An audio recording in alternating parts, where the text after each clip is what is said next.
There we go. And yeah, Prynhawn everyone, thank you for joining today's event. Just a bit of housekeeping before we begin. The slides from today's presentations will be shared after the event via email, and there is going to be Welsh interpretation. We're just waiting for our interpreter to join the call. All of our speakers will be presented in English. However, if you're a Welsh speaker, we strongly encourage you to ask your questions in Gymraeg, and our interpreter can translate them for speakers to respond to. However, the responses understandably will be in English. And if everyone could just keep on mute while the presenters are presenting, and then there'll be chance for question and answer and discussion afterwards, where we'll welcome people to unmute and ask questions. And while the presentations are going on, to please pop any questions you have in the chat function, and we'll come round to those after the three speakers have presented their presentations. So today I'm joined by John Townend from Ynni, Ian Thomas from Welcome to Our Woods, and Elliot Clark from the Welsh Government Energy Service. So thanks to them for being able to come today. And this is just our agenda for what we're about to get into. As I said, the questions from the audience will be kept until after each speaker has spoken. And then we're really keen to hear from you, from members of the audience, really, on how we shape future webinar topics of the ELN. So please let us know your thoughts on that. So a little introduction then to Community Energy Wales. So Community Energy Wales is a not-for-profit membership organisation that provides assistance and a voice to community groups working on energy projects in Wales. And we want to help create the conditions in Wales that allow community energy projects to flourish and communities to prosper. And then, so the Energy Learning Network is quite a new initiative. It's a UK-wide collaboration between Community Energy England, Community Energy Wales, Community Energy Scotland, Action Renewables, Ashton Climate Solutions, and the Centre for Sustainable Energy. And the network is a new initiative funded by the National Lottery Community Fund, and it'll be delivered over 4 years. And so the Energy Learning Network aims to deliver free insights, resources, and connections to existing community energy groups and other community groups looking to become involved in local energy projects for the first time. So this is our first event, and it aims to be a bit of an introduction really to community energy for perhaps community organisations that are looking to do something on tackling climate change or owning an energy project within their local area. So hopefully it can be some interesting insights for everyone on the call. And these are just all the partners that are involved in the network across the UK. And so if I can hand over, is John Passenger? Okay, our one speaker hasn't joined yet. So Ian, if I could ask, would you be able to go first, perhaps? Sounds great. Can I share my screen, Lydia? Yeah, you should be able to do that now. Yeah, right.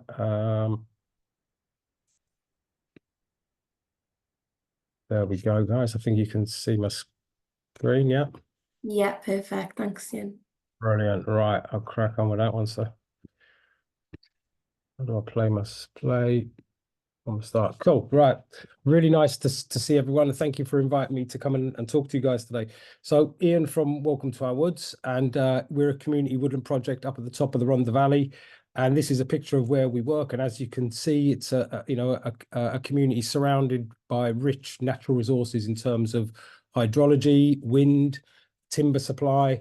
And I'm going to be talking about our hydroelectric scheme, a small micro hydroelectric scheme that we built back in February 2018. So as I sort of say, it's a small 29 kilowatt system, and there was a story that I won't go into today about getting it built, and perhaps we'll cover some of that kind of some of the hurdles that you have to in other sessions that we're happy to contribute to that. But I think one of the most important sort of factors for us of why we started this journey to build a hydroelectric scheme was about the income stream that it could bring in, and that income stream provides us unrestricted funds within the project, and we get to use those funds for things that our board and our members feel most important to fund, really. So lots of other stuff happens around the hydroelectric as well. So we'll go on to some about what we spend some of that money on in a minute. But actually, some things we didn't think about would be that suddenly we had an energy supply in the woodlands, and it's widened what we can do in our woodlands with our community members, really. So an example of that is that we do a Shakespeare performance once a year, and because we've got a hydroelectric supply, we're able to do a midnight performance and light up the woodland for people to come in and enjoy a performance of Shakespeare each year. We're also I've got a hydro jam that we run in the woodlands, and the hydro powers the PA system and the lighting for that. And I think from and that you can see an example of that on the bottom there, guy doing some breakdancing on the stage. And I think from sort of 2018, previous to that, we were a community woodland project that undertook litter picks and, kept tracks and trails open. But once we'd built a micro hydro on the site, I think we really became caretakers, and we felt more like caretakers of the land. We had, an official capacity to be in there. It wasn't just a permission system that we filled in every year and asked, are we okay to go and do some litter picks and keep tracks open? It really gives us a sense of being caretakers and tenants of the landscape. And there's some photographs of the guys doing some coppicing maintenance work there. We run a weekly activity calendar, walking groups and woodland therapy type sessions.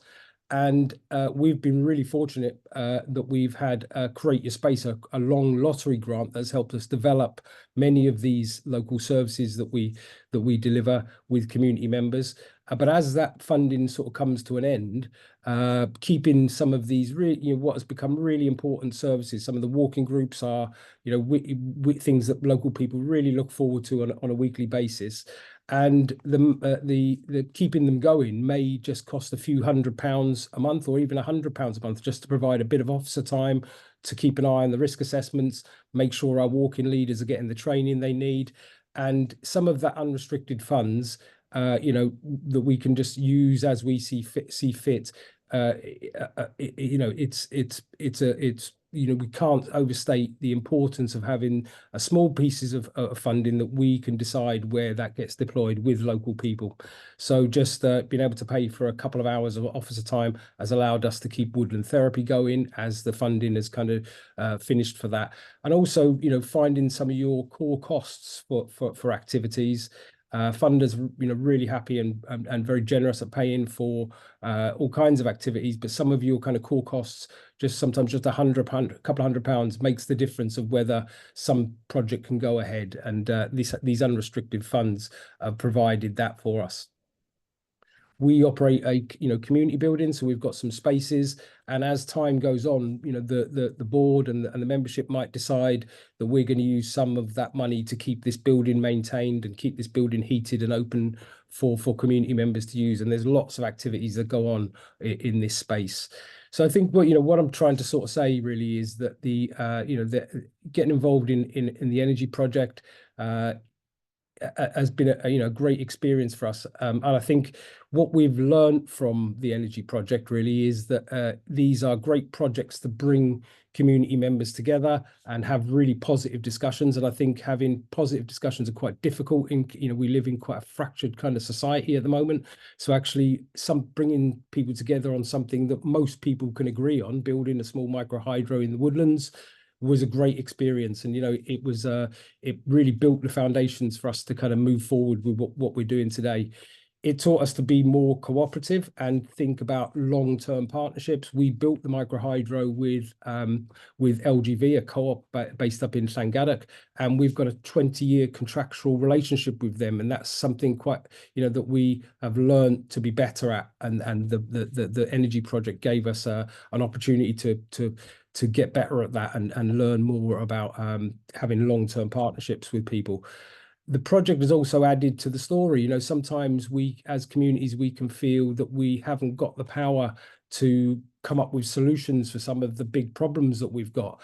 And, an energy project like Cwm Bryn has really demonstrated that communities can be involved in some of the practical solutions to some of the issues that we face. And, you know, and ultimately, as I've sort of alluded to, having some unrestricted funds has kind of allowed us to pay for things that that perhaps funders don't want to fund, but are really important to our community members. So all of this gives us a really sound foundation to think about what else can we do? What do we do next? And what was next for Welcome to Our Woods, based on that foundation of a modest income stream going to be coming to us over the next 20 to 40 years. We've been able to think about the future, and for us, that was about Run the Skyline. And one of the proudest things things I'm most proud of is the work that we're doing with Black Mountain College and Down to Earth, and we're bringing educational opportunities, MVQ level 2s and Agorid courses to Herbert, so young people and people of all generations really can get qualifications and be trained in a place where they live or within their region. And you know, all of this couldn't have happened if we hadn't have laid down those foundations of having really good positive conversations with our community, having an income stream that was going to be that we would have going forward, so we could be confident that we were going to be around. And also, you know, I think that we've also, through Run the Skyline, we've developed a set of values, local community values, that we now sort of refer back to as we plan for the future. We look at these values, and I think the discussion really started with the micro hydro scheme. And I think that positive experience of bringing people together to have positive conversations, if that's all we got out of the hydro scheme, would have been, you know, a huge bonus for us. So, you know, thanks for listening to me. A few points about, you know, what we've achieved, what we've you know, how the project has helped us, and what we learned. You know, sort of just a quick presentation from me really about that. So thanks for listening, and look forward to some questions. Thanks, Lydia. Oh, diolch, Ian. That was great and really interesting actually to hear about how the project has allowed that sort of future financial viability and long-term thinking as well. So it's really interesting the benefit that a small community energy project can make. And John, if it's okay, we can come to you next if you want to share screen. Yes, thank you, Lydia. Great. Apologies, folks, I was a bit late joining, some technical problems. Just check, see if this is the one.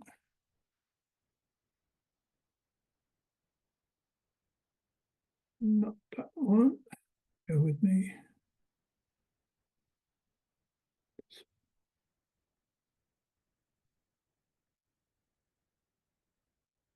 Right. Can you tell me, please, what you can see? Yeah. Have you got the full screen?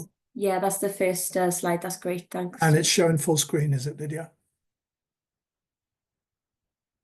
Okay. Yeah. So I'm John Townend. Those of you who know me, I'm Executive Director at Ynni Cuff, which is a community energy company based in Cardiff, but actually active across Wales. We're a community benefit society. We were registered in 2017, established by Community Energy Wales to help support their activities. We purchased and constructed a turbine and had 200 members investing in that at the time. They're now members of our society. They get paid a return, interest payments on the money they put in.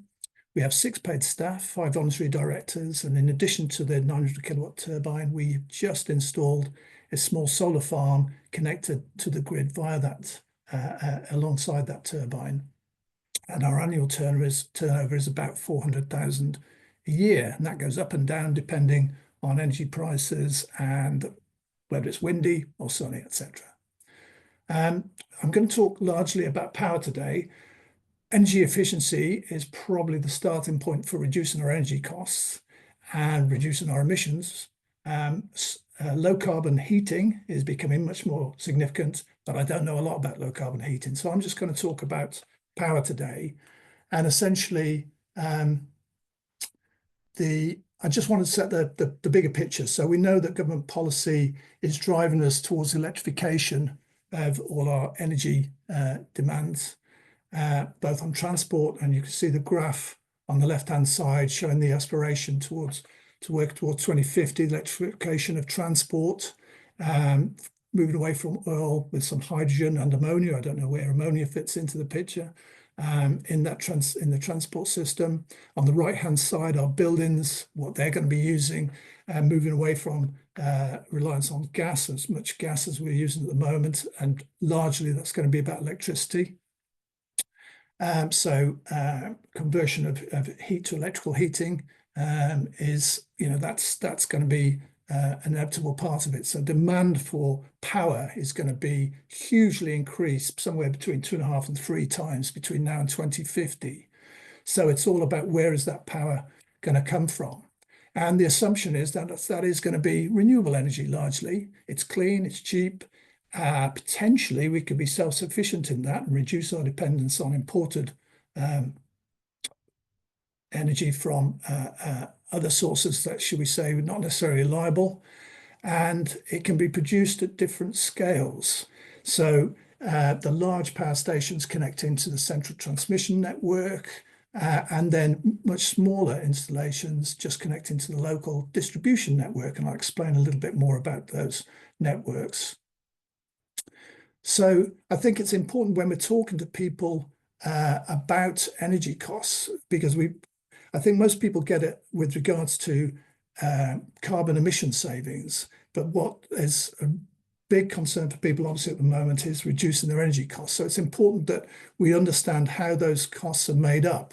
This is Ofgem statistic, their graph showing that until 2022, wholesale costs were a significant part of our energy bills, but not the main cost. I mean, essentially the running costs, as they were shown here in the red block, were the sort of main part.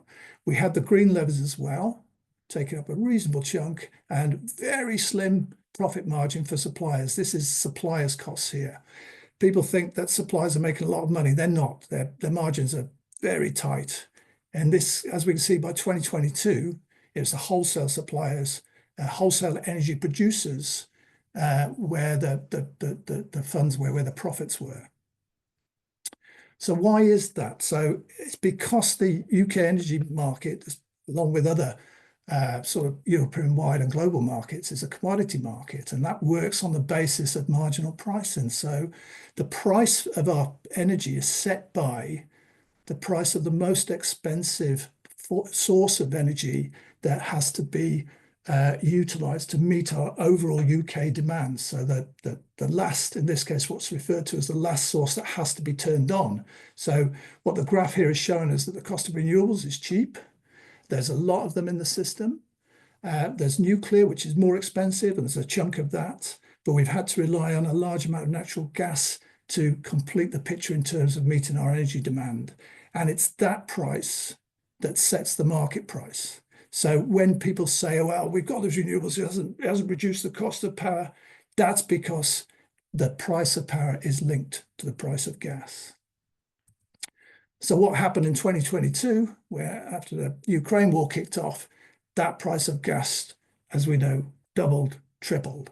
So renewables still cost the same, but we were getting, those of us who were generating, were getting paid far more than it cost us to generate. So profits made across the board by anybody generating power. We weren't getting as much as the oil and gas guys, but still a reasonable return. Now, I'll explain to you these general principles because you'll see how there's a bearing when we come further back into how we're going to save costs. So, developing a community energy project, Ian's given us a really great example of how they got into their project. But if you're setting up anew, you need to sort of think through what it is you're getting involved in. What is it you're wanting to achieve? What's the potential size and scope of the project? Where are you? What's the landscape like? What's the social setting? Are you on the hills where you've got opportunities for wind turbines? Are you looking at coastal regime with small lower lying land, in which case solar farms are going to be potentially the way to go? And how is your community going to benefit? Have you got a clear idea how that's going to work? And with that in mind, how are you going to gain their support? Are you going to get them on board that way? Who's going to own the project assets? If you're putting some solar, if you're putting a micro hydro scheme in place, if you're building a turbine, actually who's going to own that? What is the nature of the organization that's going to own that? And who's going to manage that project through its development and operation and construction phases? Think that through. And what most importantly, really, is it going to be financially viable? Can you recover those capital costs? Can you pay the costs of finance? Is it going to generate a profit margin which you then can do something else with? So obviously, there's lots of community energy projects already out there that are thriving, that are able to pay for themselves, that have been developed by people starting with very low or some knowledge, but needing to learn as they work through the process, whether it's solar PV, wind, micro hydro, and now increasingly we're starting to look at energy storage projects, which are the key really to a lot of what we're trying to unlock in the future with renewables. I've already mentioned about low carbon heat, and there's initiatives to look at district heat networks, shared heat provision, and transport and mobility side. I'm a director of Trydani, which is an EV car sharing club that's got going in Wales, which is, again, really is another aspect of community energy. That's its starting point. Community Energy Wales sponsored and developed these car clubs, and it's now been taken on by Trydani. But all these projects have to connect to the electricity grid. Well, generally speaking, not always, but generally speaking, we're connecting to the electricity grid. So we need to understand what the implications of that are. And a lot of the people on the call today understand what the grid is, but let's just look at it in basics. So we have the central transmission network, where we have our, up on the left-hand side there, top left, we've got our large power stations pumping the power into the extra heavy voltage network that is on our main pylons running across Wales. That then gets stepped down into local distribution network with smaller primary substations and local substations with the 11 kilovolt network serving our homes and businesses.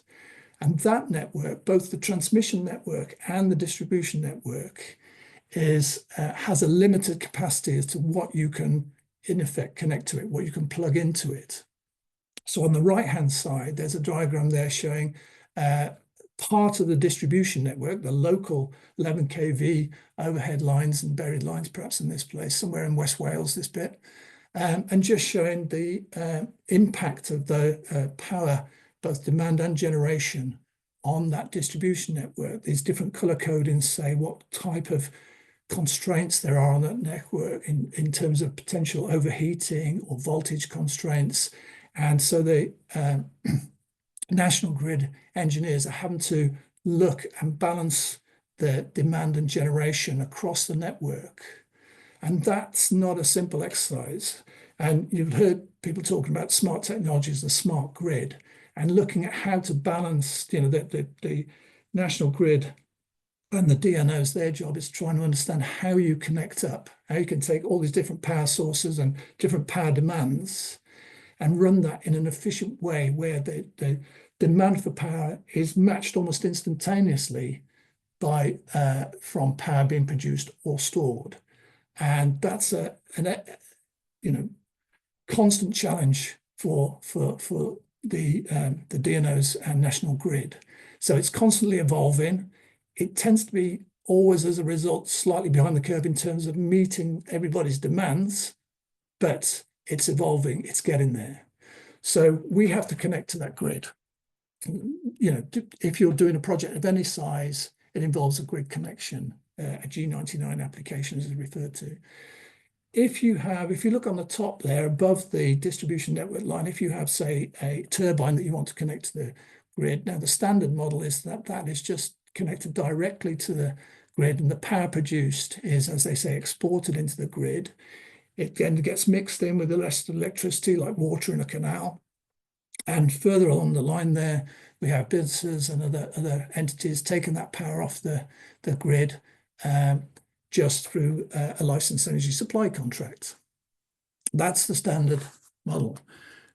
On the bottom left there, beneath the line, you can see that there is now some large-scale battery storage projects starting to appear or becoming quite commonplace now, where the ability to take power off the network at times when there's high generation and lower demand, and store that power and then release it back to the network when it's needed, those are more commonplace. I'm not aware at the moment of any community energy projects that are focused specifically on battery storage, but I'm sure they're coming. And then we have an example in the middle at the bottom there of a direct wire or private wire connection, where you have what's suggested there, a solar farm, for example, connecting to a high energy user. Now, in this case, we are providing power directly to that consumer, not connecting to the grid. The connection from the grid is the existing one that is supplying that consumer. So what happens there is that any surplus power, well, generally speaking, if it's been sized correctly, the power from the solar farm is meeting a large part of that consumer's energy demand, but occasionally there will be more than that consumer can take. That then gets exported to the grid. So those are the sort of standard connection arrangements, and you have to apply for those connections. And they can be problematical if there isn't capacity on that grid that I was referring to before to accommodate them. So let's look at what's involved in developing an energy project. So from inception, scoping out what it could be, looking at the business case for that. What is it you're trying to achieve? What are the objectives? What are the potential outcomes? Have a look at the feasibility of the technology that's been proposed. Look at how you're going to plan to deliver that, and secure funding to get you through the development stages. And those development stages, essentially, I'll change the order here, but engaging with the community to make sure you've got support for the proposed scheme, getting your legal agreement. Usually if we're involved with a landowner or property owner, so there's going to be some agreement needed to put in place with them, often in the form of an option to take out a lease in due course for the site. Getting your grid connection offer back from the DNO, from National Grid or National Grid Energy Distribution, to say, yes, if you get this developed, you can connect. It's going to cost you this amount of money, and that cost can be quite significant. And then once you've got that lined up, then going in for planning and doing whatever needs to be done to get your planning consent. And that can be quite time consuming and quite challenging. Pre-construction, then, if you get all those development rights lined up, you're then saying, right, okay, let's tick the box in terms of the planning, what conditions do we need to satisfy, etc. Where route to market, where are we going to sell the power? Who are we going to sell the power to? Let's get that lined up as well, so that we know what we're going to do with our energy sales, tendering the construction work, and then securing funding for that capital cost. Elliot's going to talk more about funding as part of his presentation after me. We're then into construction, getting it connected to the grid and commissioning the whole thing, get it up and running and generating. And obviously, that's the really exciting bit. And then there's the long plot after that into operation and maintenance. But that's when, of course, the money's coming in. The money's going out as well in terms of operating costs, but hopefully there's more coming in than going out. So let's look at those revenues and costs. So what I've tried to do here very simplistically is give a comparison between a few different forms of renewable generation or setups. Productivity, the capital costs, potential income and savings, just to show comparison without getting into specific numbers.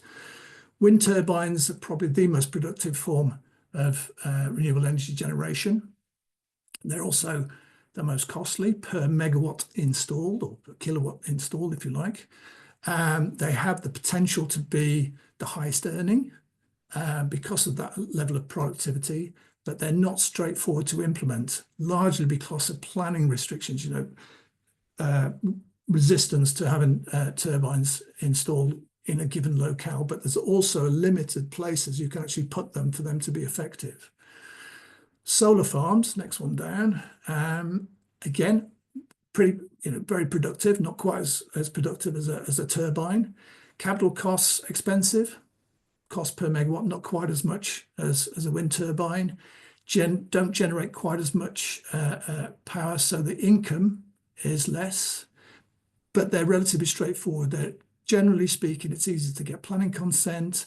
Site finding is more straightforward. The site requirements are more straightforward, and often there's less resistance from people as to objections to solar farms than, say, a turbine.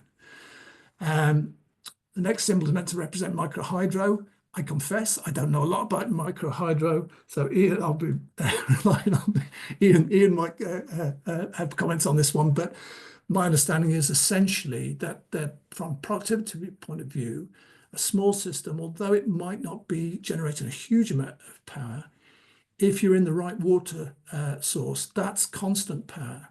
So your capital costs, for the amount of kilowatt installed, high-ish, but because you've got that constant power production 24/7, if the water's running all the time, your income levels are pretty good on that. Ease of installation, though, Ian was telling me that they had quite a battle getting theirs installed, and that is typical largely as a result of environmental restrictions on putting something in the watercourse, particularly if there's protected species, for example, in that watercourse. And lastly, at the bottom there, if we're putting stuff on the rooftops, multiple properties or large-scale properties, that's the most straightforward. Obviously, it's not going to produce as much as the larger systems. If it's solar, it's only going to produce in for middle of the year and middle of the day, largely. Capital costs, though, relatively cheap because it's smaller schemes, so you don't need as much capital to deliver that kind of project. It's not about generating income here, it's about creating savings, and it's probably in that respect, you could argue, the most cost-effective way of installing renewable energy. And in terms of ease, you don't need planning consent. It's much more straightforward in terms of installations, etc. So it's probably the easiest of these forms of generation. Going to come back to energy costs. So just to look at, what we're going to talk about is how we save costs now. So if you look at, let's go back to that breakdown of the energy bill, and we saw that red block in the middle there, which was the running costs as referred to by Ofgem. And in there you've got network costs, the standing charges to maintain the network, the balancing of the demand and supply, or referring to the work that's involved in managing that. And then you've got the suppliers' costs, and that, there's lots of different people involved, lots of different organisations, meter reading, maintenance and installations, that roll out to that smart metering programme, administration of the sort of centralised system that manages all the data and settlements is through an organisation called Elexon. It's like a public body. Third-party services, brokerage, sales commissions, etc., suppliers' operating costs, just their customer service billing and their running costs, all that adds cost, and all that's got a profit margin on it, these subcontractors, etc.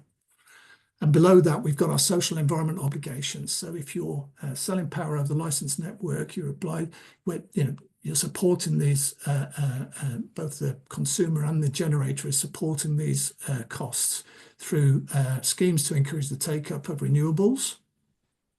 What used to be, for instance, the feed-in tariff. Also support for energy efficiency improvements, and help for vulnerable people. And an example of that would be the Eco4 scheme. So when we look at how you're going to sell your power and the power purchase agreement that's needed between you and the whoever you're selling to, there are different types of purchase agreements. And the way you are connected to the grid, the way you're providing your power to those other parties, to the consumer, will determine the price.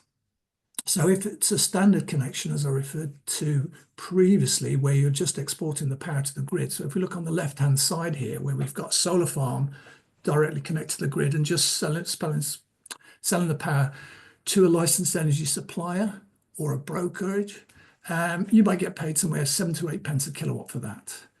The consumer is having to pay 24 to 28 pence roughly at the moment, those kind of figures. So the gap between those is essentially that red and green bit we were just looking at. To the right hand there side now, you have what's referred to as a sleeved or corporate PPA. Now, this is where we have one of these in place for our turbine, where you say, right, okay, we're going to sell power to a specific large consumer of energy, and we're going to have an agreement directly with them, but it's going to be managed through the auspices of a licensed energy supplier. So it's a three-way agreement, three-party agreement. But that power will just, in effect, even though it's not actually going to them, because as I said, it's like water into a canal, virtually or notionally, it's going to them. So we would hope to get, we'd assume to get a slightly higher price per kilowatt for that, and the recipient, the consumer, pays slightly less. So that's the kind of agreement that we at Ynni have in place at the moment. And then looking below the line there, remember I mentioned earlier about the direct wire connection. Well, in this case, we're taking out most of the red box that I was just referring to on the last diagram, most of the green box in terms of the social obligation costs. So the supplier's taken out of the equation, and the also you've got grid balancing costs taken out of the equation, and the social obligations taken out of the equation. So in effect, the price that you agree with the consumer is the price you'll receive, and they'll be paying. So you can see that that is the most cost-effective way to, if you can, to sell your power. Unless, of course, you're, as I said, you're putting the solar onto a rooftop, in which case those savings are even more cost-effective, as long as you're using as much of that power as you can be.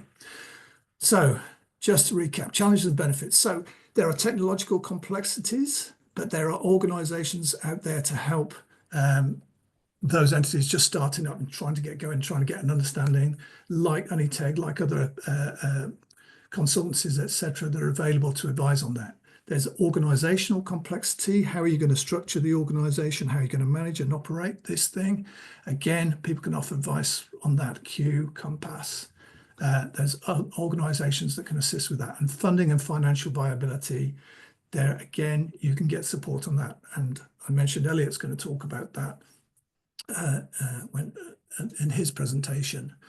So those are largely the challenges, but the benefits there with developing something that's reliable, secure, and sustainable in terms of providing an energy supply.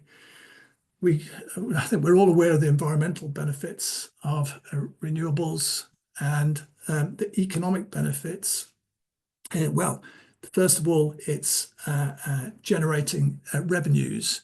So there's either money saved or money earned coming in, but also what are you going to do with that those surpluses? And that feeds into social, what are the benefits you're going to be providing? So there's two sides, I think, to the social aspects, is how that develops your capacity and capabilities and confidence going forward, and what are you going to do with those funds to benefit your community. So why take on that challenge? It's about local focus and local impact. It's about developing that knowledge and confidence that I just referred to.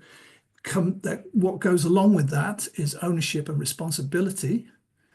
But what gets really interesting is if you're generating a surplus, as Ian has shown us, what can you do with those profits? That's where it starts to get exciting. And that's really, I think, where the difference between a ordinary sort of licensed energy supplier or energy generator, their business model, and the community energy sector. It's what we do with the money that we make on top of it. On the right-hand side there, that community over in Neathport Talbot bought a local school that fallen into disuse off the council, and they've converted it and turned it into almost a zero energy local community centre. This is Cumgorse.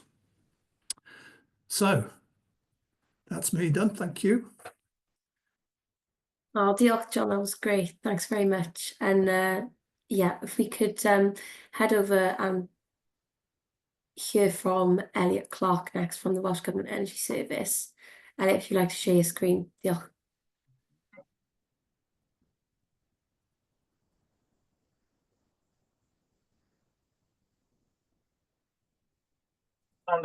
Everyone, good afternoon. My name is Elliot Clark, and I am one of the development managers working within the Welsh Government Energy Service on the communities workstream. I'm based in Newport Gwent and have been involved in community energy in one form or another for the past sort of 15 years, 5 of which within the energy service. I'm going to speak today about the support that's available to community energy in Wales from the energy service, and I'll be happy to answer any questions that you may have at the end. Okay, so what is the Welsh Government Energy Service? So we're a service delivered on behalf of Welsh Government to support Wales's drive toward a prosperous zero carbon economy. We work with community enterprises and the public sector to reduce energy use, generate locally owned renewable energy, and reduce carbon emissions. We do this by offering technical, commercial, and procurement advice to support the successful delivery of energy projects. And we're a 4-year programme funded by Welsh Government, with our current delivery period running from 2023 to 2027.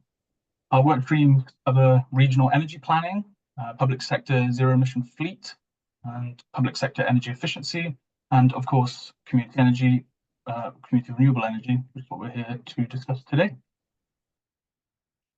So just to provide a brief policy context on renewable energy in Wales, here are some of the key commitments, policy guidance, plans and drivers. Elliot, I'm not going to get weeds. just a second, if you want, did you want to share screen? Because I'm not sure that we can see your slides at the minute. Okay, apologies, it's showing as being shared on my screen, but what are you seeing? I'm seeing yourself speaking with the backdrop, but not the slides at the minute. 1 second. Oh, got now. There you go. Yeah, if you share that, then that'd be great. No problem. Yeah, thanks, Elliot. So, rewind, no problem. Okay, so support for community energy in Wales, as I was saying, and here's the slide that I just discussed. So apologies that you didn't see that, but these will be shared after the presentation, so you'll be able to review these at your leisure. So moving on.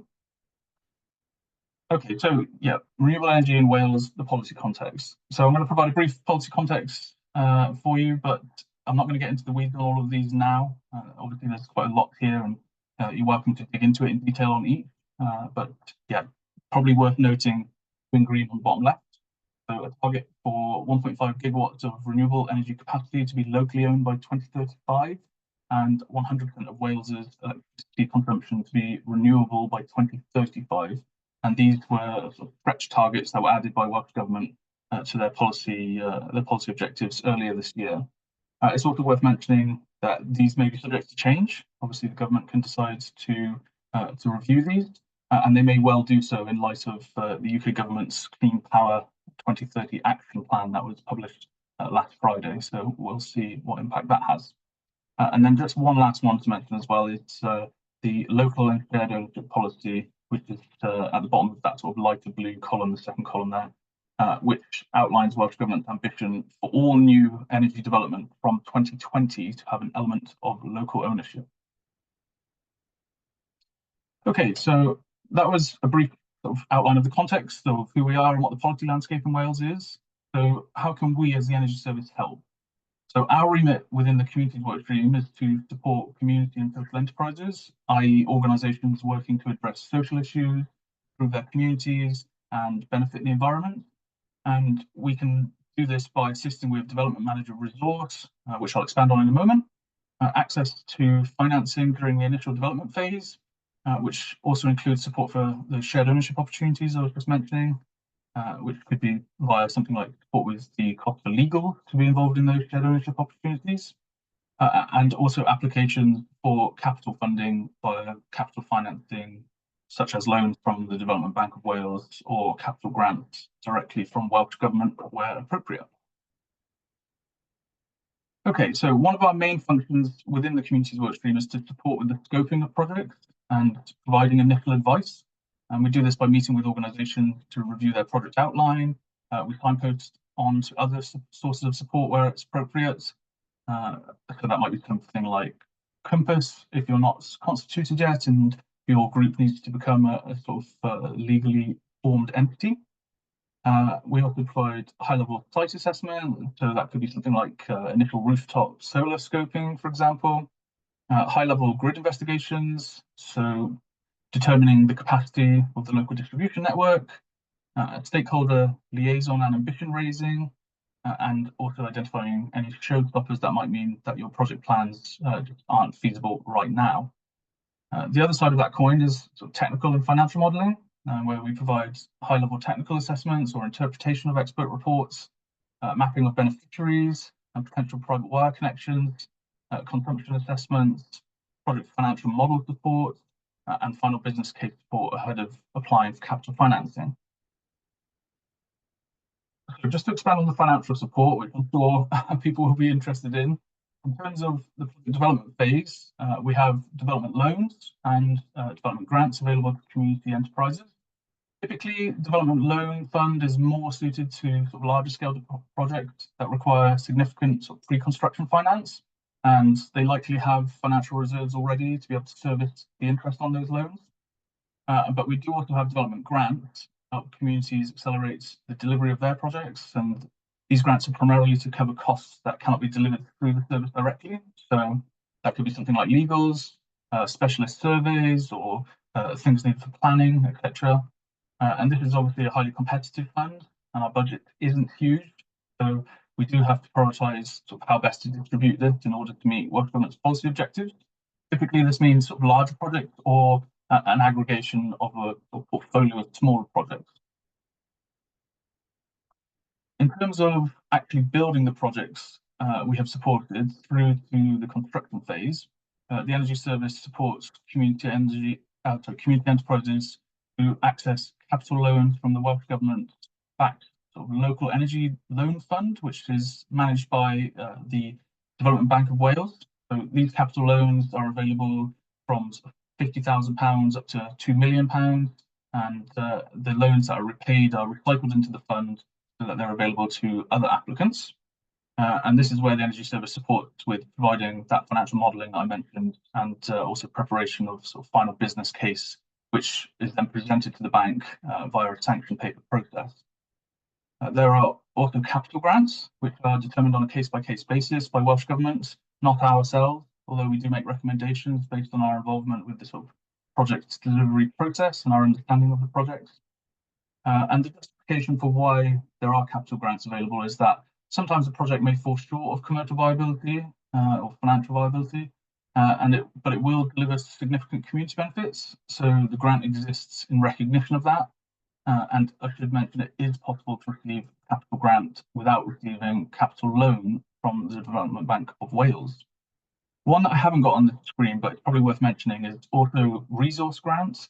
So previously we have supported Ynni Cymru. I know Steve Keating is on the call with the delivery of their resource grant, and that was for basically the provision of additional resource within the community enterprises to be able to sort of speed up their project delivery ambitions. At present, there isn't the resource fund open for applications, but perhaps there will be in the future, so worth mentioning that one as well. And then, yeah, finally, in terms of the financial support that we can offer, we do also provide support for community enterprises to engage with shared ownership opportunities, as I say.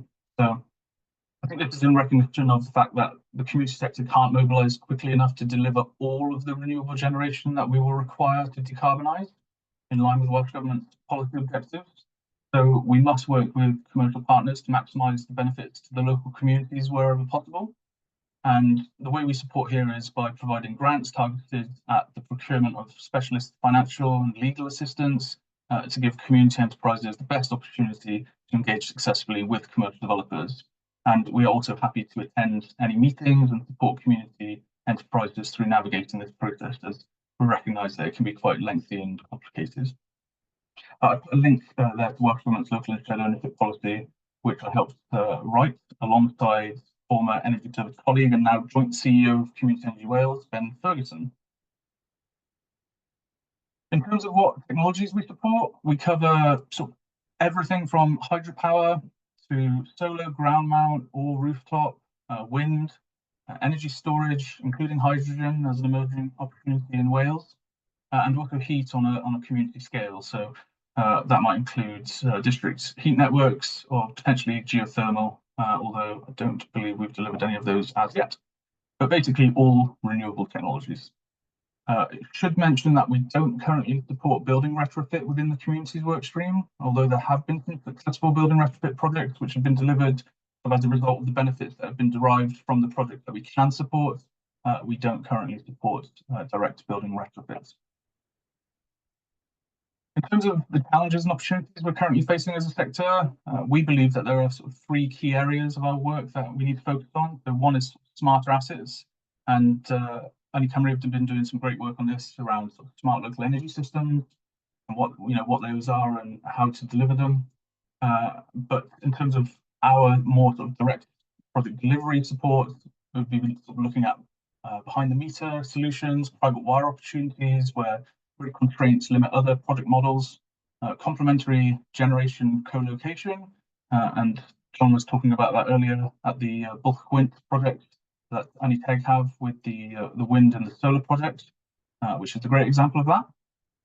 Repowering of existing assets, so where can we add value in that process? And that's going to be, I think, an interesting opportunity over the coming years as some projects sort of finalize and close out their previously sort of earned feed-in tariff, and they're going to have to look to basically find route to market without that financial support that they historically had for that site. And then, of course, optimizing performance. Number two, sort of evolving route to market. So looking at self-consumption mapping, local energy supply and services. And those services could be flexibility, aggregation, time of use, heat, EV charging, and then also sleeving to compatible off-takers, which is already being done successfully in Wales with Dyma Welsh Water. And I know a number of community organisations have got PPAs in place for that arrangement. And then, yes, the final one, effective use of resources, which typically means sort of raising ambitions.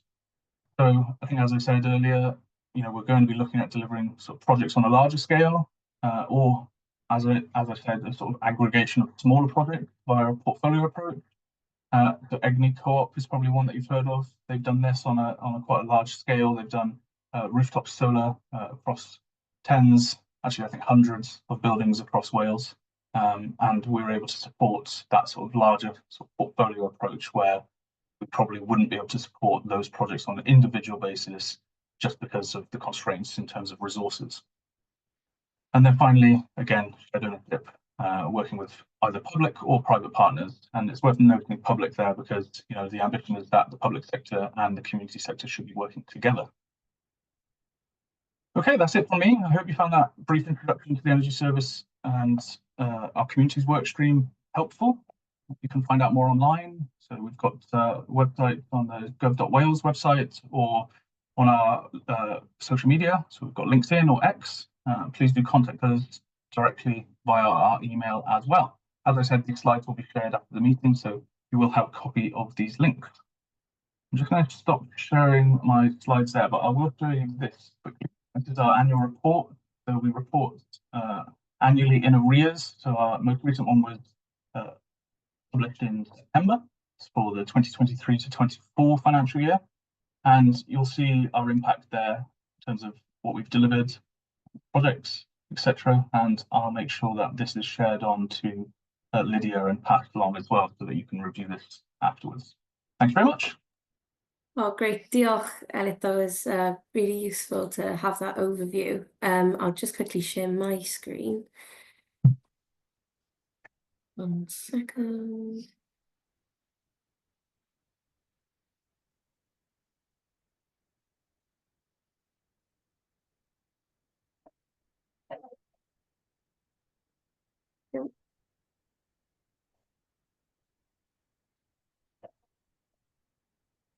I think that's it. Yeah, is that okay?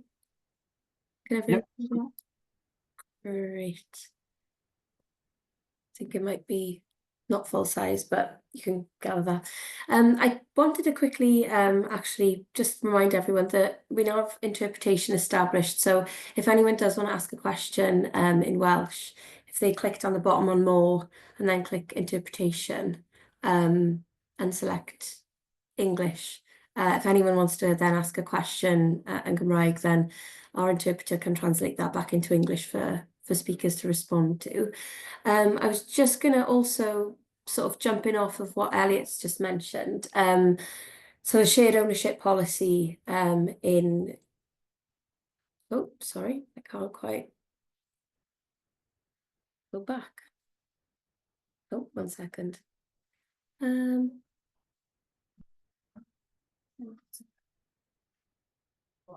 This one? I start the show again, sorry about this.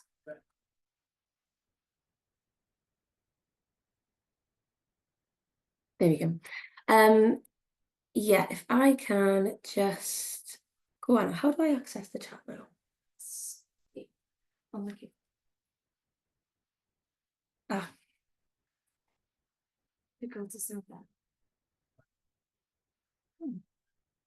Apologies, having some technical issues here. Yeah. Lydia, do you want me to jump in while you're trying to sort that out quickly? Yeah, Dyma, if you wanted to just outline the Alwyn Forest. Yeah, sure. So as I've got a captive audience here, I just wanted to highlight that there's a window open now to send letters of support to the Alwen Forest wind farm. It's a shared ownership opportunity with RWE Renewables. They're a commercial developer, but Community Energy Wales have been working together with them. This is a pioneer project for Wales and a viable means for communities to have their hands on an energy asset as it stands today, as the energy market stands today. So we want to set a precedent in the planning system that favours shared ownership. And yeah, if you could consider writing a letter of support, you know, that would help set that precedent. I'm posting a blog in the chat that outlines the history of Community Energy Wales's work with RWE, if you're interested in that, and also in there, there's some guidance on how to write your own letter as well. Thanks. Diolch. Great, diolch Dyma. And Elliot, there's a question in the chat for you. I'm just going to open now to questions and answers, and I'll try and go through the chat and see any that were asked specifically to people. Also, if anyone does want to ask their questions themselves, if you just use the raise hand function in the chat, and I can come to you then and you can unmute and ask your question. But there's a question, Elliot, from Eve Aston Davis saying, how much money can the local energy grant fund? Yeah, I assume this is in relation to the capital grant fund, because that's the local energy grant fund. But if it is for the development grant, then please, Eve, do clarify that for me. In terms of, sorry, yeah, I was just for development funding was mostly what we were looking at, but capital would be useful as well to know. yeah, no problem. So the development fund, I think, as I said, is sort of limited. It's about £150,000 a year currently, which, yeah, it's not a huge amount to go around in terms of all the activity that's happening in the sector.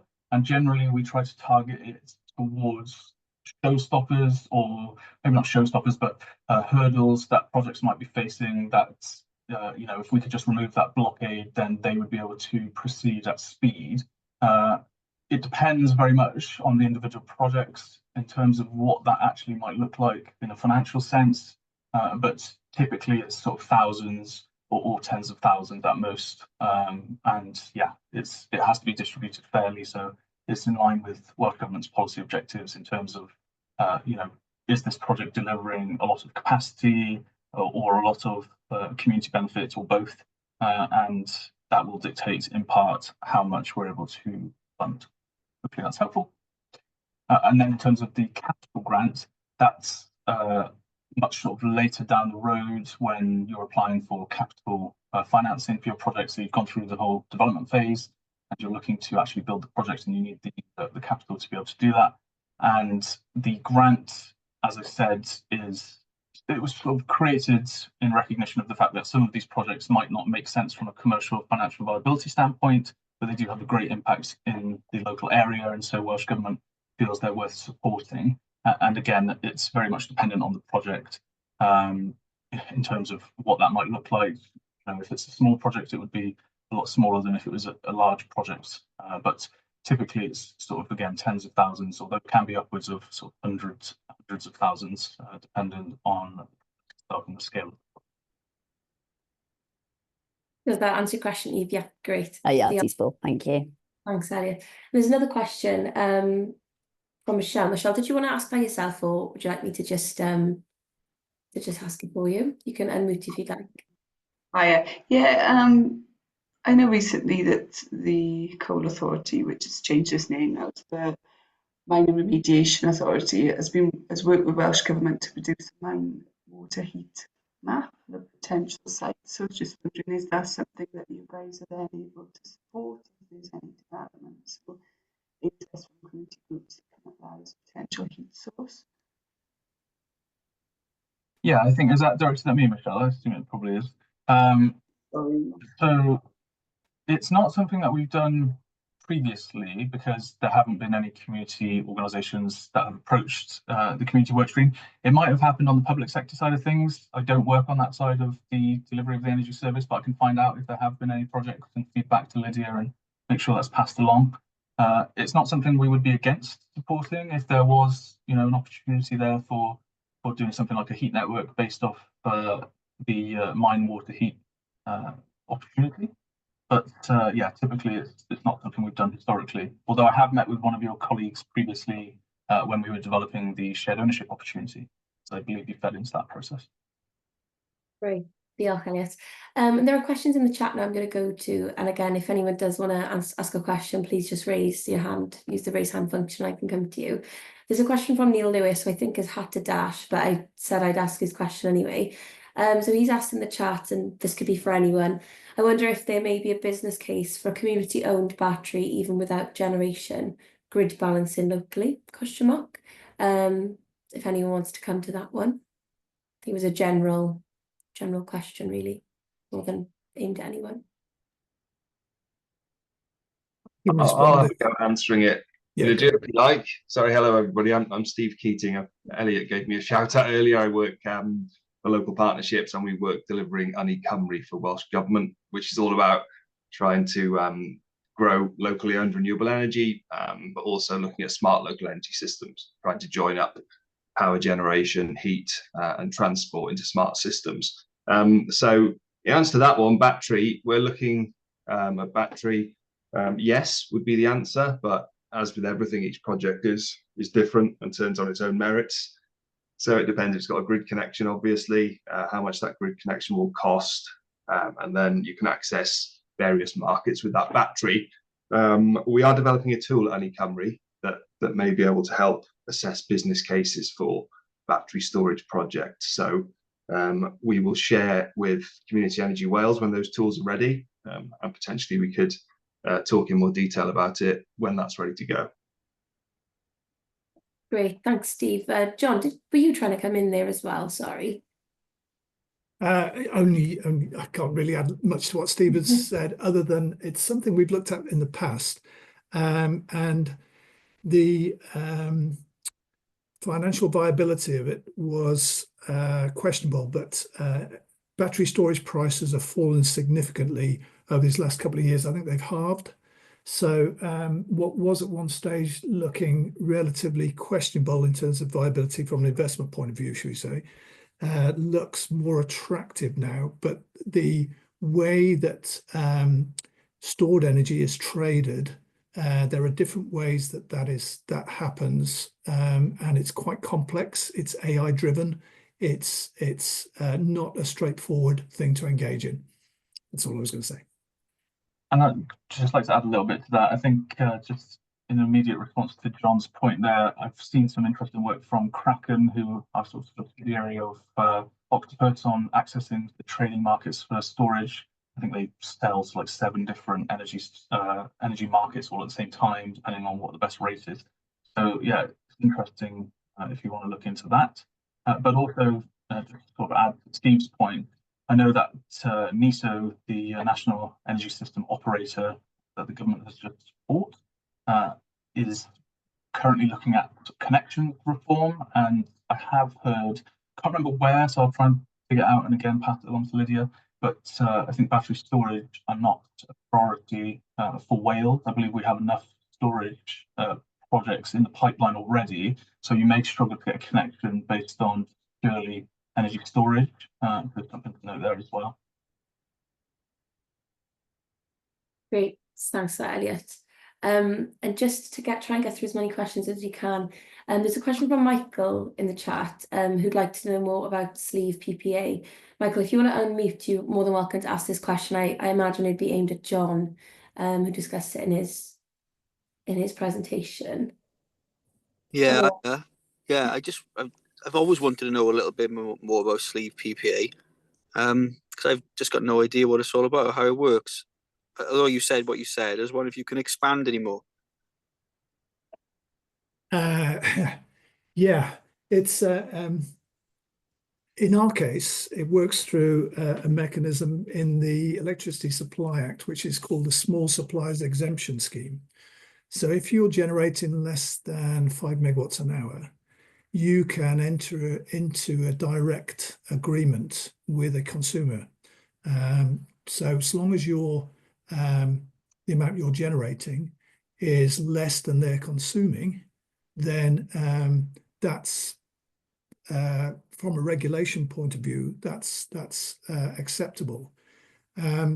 What you do need, though, as I mentioned, is an energy supplier, because the power essentially is notionally going via the public license network. So you do need a licensed energy supplier to facilitate the agreement between the parties, in effect to be, if you like, the transporter of the power between the two parties. So the sleeving refers to the fact that, in effect, the power is passing through their, it's almost like a clothing metaphor, isn't it? But it's being passed through their auspices between the parties.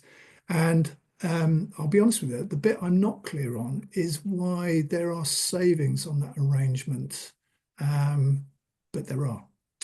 So, for example, we get a couple of pence more per kilowatt hour than we would if we were just exporting straight to the grid.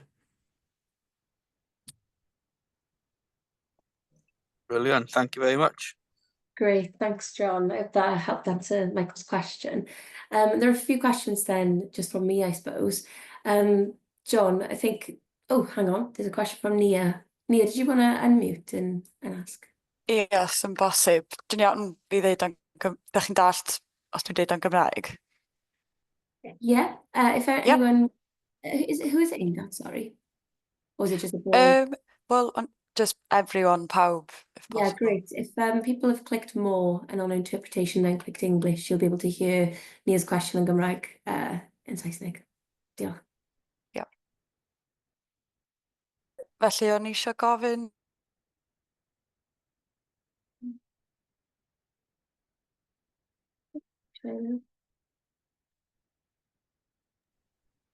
Oh, sorry, Nia, I think you might be Oh, cutting sorry. out there.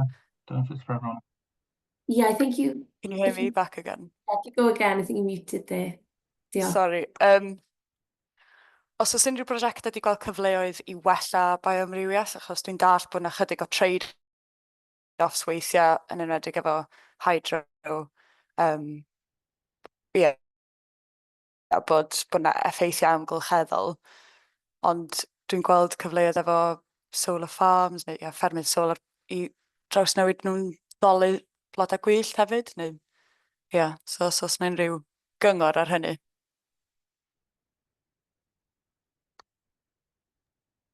Great, diolch Nia. Yeah, I mean, I'll jump in. There have been a lot of biodiversity initiatives that have come about as a result of, the profits that have been realised by delivering community energy projects. A good example would be Camau Renewable Energy based down in Carmarthenshire. They've done a lot of work, particularly on their local river. It's not hydro, they've got wind turbine, but they've managed to use the profits from that to support a lot of regeneration type projects in their area. So definitely does happen. In terms of wildflowers in solar ground mount fields, I think that's something that's already happening. I mean, farmers see it as an opportunity to sort of introduce more nitrogen into their soil whilst the solar's on the land, for example. So they plant clover, things like that. But yeah, definitely something that's happening, and we'd love to see more of it. Great, diolch Elliot. I hope that answers your question, Nia, as well. Diolch. Yeah, I think there was a question from me around I think, John, your presentation was really useful to sort of outline, what community energy is and then the steps people would need to take if they were looking at developing a project. But would there be one sort of key piece of advice if someone is thinking they're going to take it on, but, it's a big challenge and how they'd go about sort of, setting up a project, really? Was there one piece of advice you'd give?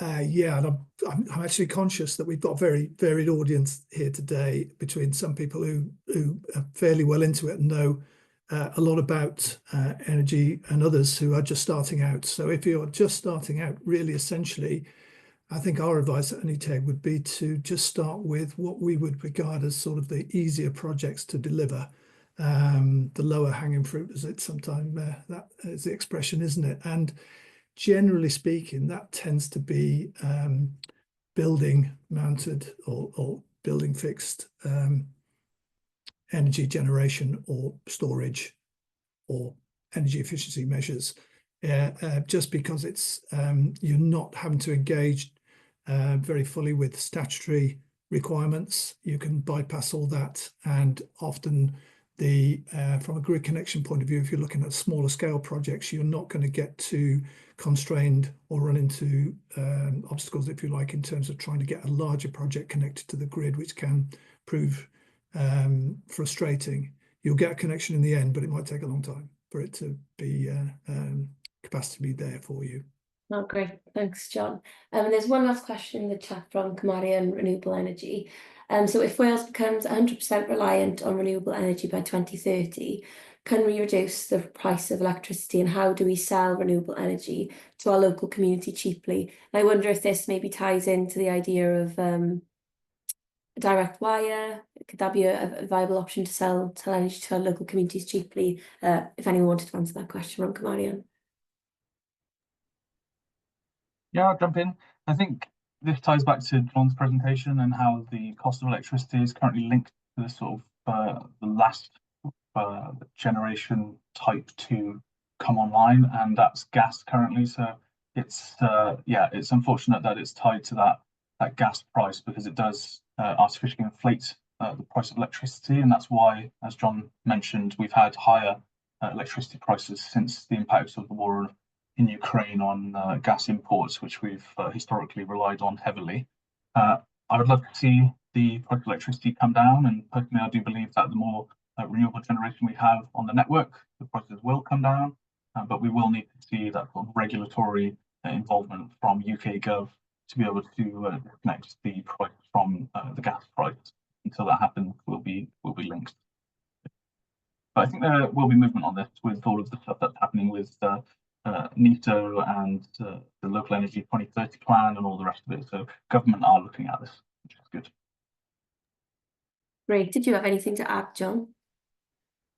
Only to echo Elliot's last point there, which is that obviously the sort of holy grail for community energy is that we can sell the power we're generating locally within the if you like, the distribution network, and actually keep those costs much closer to the actual cost of generation, rather than being part of that wider European sort of market position. So yeah, that's what Community Energy Wales, Lydia, I believe, are pushing for at the moment, is lobbying for that regulatory change to allow local energy markets to develop along those lines. Definitely think local trading will definitely help the sector with a viable route to market, and also help communities too. So it's a great mention of that. And just to move on, thank you everyone for the questions. The last few minutes of the session is essentially to try and I'm conscious we've got some community energy members in the audience and a really varied audience, but essentially we'd like to really hear from people on what future webinars you'd like to see. So the ELN will be not only focusing on webinars, but also some digital toolkits and resources. So whether you're really new to community energy and there's a vast amount of topics that you'd like to see us cover, please let us know. Or even if you're an existing organisation, perhaps Ian, you can speak to this. When you were starting out, what would you have liked to have seen, and what could have supported you really, either an existing organisation I'm conscious today was kind of an introductory overview to community energy, but for example, the UK webinar just recently was on heat networks. So that was quite a deep dive and quite technical actually. So they can be overviews and they can be introductory sort of webinars, but they can also be quite topic specific. So the next 10 minutes is really just to open the floor to our audience really. And if anyone has any suggestions or would like to discuss sort of the support that they'd like to see Community Energy Wales offer and topics particularly for future webinars, then if people want to raise their hand and I can come to you and you can put forward some ideas. I know our next webinar that we haven't quite pinned the date down for yet, but it'll be end of January or the first week of February in the new year, will be on governance arrangements. It's come up quite a few times with our member organisations that, you know, getting the governance of your project right is really important. Also because some funds that you might be looking to apply to might require things like a risk strategy. And so without getting that governance right, you might longer term limit yourselves from certain funds that are available. And also sort of how you might constitute yourself as a social enterprise. So the focus of the next webinar will be around how to constitute yourself and sort of governance structures and getting the basics right, really. So yeah, if anyone had any ideas, please feel free to either use the chat or any questions as well, or raise your hand and I can come to you and we can have a discussion. And equally, Ian, as someone that has set up a project, if you had any feedback on sort of what webinars could be useful to you as an existing organisation now, as well as you know, new organisations. Yeah, you know, there was lots of support out there when we started, and there's, you know, that has continued to grow. I just sort of say to people, you know, if you've got ideas of doing this type of energy project, you know, reach out. There's, you know, Community Energy Wales, but there's lots of other organisations that are, you know, happy to, that are, or members that are happy to sort of help coach you through these things. We were massively supported, you know, by other organisations that had done this before, you know, the Welsh Government Energy Services as well. There's a lot of support out there, so I'd encourage people, you know, as soon as you've got those ideas, start reaching out and get people, the experts, in to help you.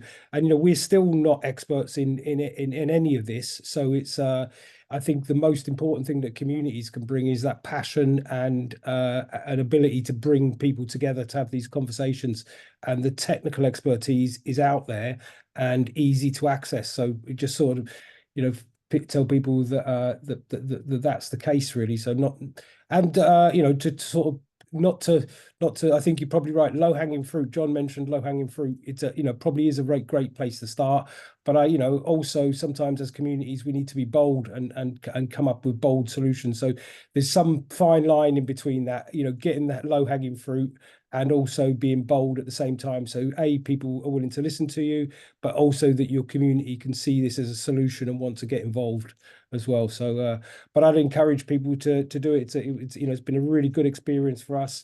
It's and as sort of people have alluded to, it's built our confidence. It's built confidence from the outside in our organisation and in our community in Herbert. So yeah, really positive thing to do. Difficult at times and challenging, but at the same time, you know, hugely rewarding. No, diolch, thanks, Ian. That's really useful to hear, and a nice encouragement as well, because as we've discussed, that there are clearly challenges, but many benefits taking on a project. And I'll also share my email, so if anyone does leave the webinar and thinks, actually, I'd really like to see this. What Ian mentioned is true. There's so much expertise out there, and so one of the things I think the ELN and Community Energy Wales webinars will do is look to gather that experience. Just like today, you know, we've got yourselves, Ian, John, and Elliot, in a room to discuss some of the introductory issues and where support is and signpost that. So if people want to know a bit on finance models, you know, that's something we could run a webinar on, gather those experts in a room and signpost people really to support. So it's really sort of, we want to build ELN based on the sort of gaps and areas that people would like to see support. So if anyone has any ideas after this event, and feel free to contact any of us at Community Energy Wales, particularly myself. I'll my email is on the next slide, and it's also thanks to Gweno in the chat. Gwen has also shared our recently published State of the Sector report, which is Similarly to what Elliot has shared, it's, you know, the past year of progress and barriers and everything the sector's up against, with some case studies of, I believe, including Welcome to Our Woods. Ian, your product is mentioned in there as well. So I'd encourage everyone to have a look at that. And yeah, also for any more information on the ELN, please consider signing up to Community Energy Wales's newsletter. There's a link there. So I guess I'm going to give people back about 7 minutes of their day, which is always nice. We have an overrun. If anyone has anything they'd like to add, please feel free to email afterwards. And yeah, just a big thank you to our 3 speakers. I really, really appreciate you coming along, and I'm sure the audience do too, and to our audience as well. So a really good turnout. So thank you very much to everyone. Diolch yn fawr. Diolch. Diolch. Thanks everyone. Thank you. Diolch, thank you. Diolch. Yeah.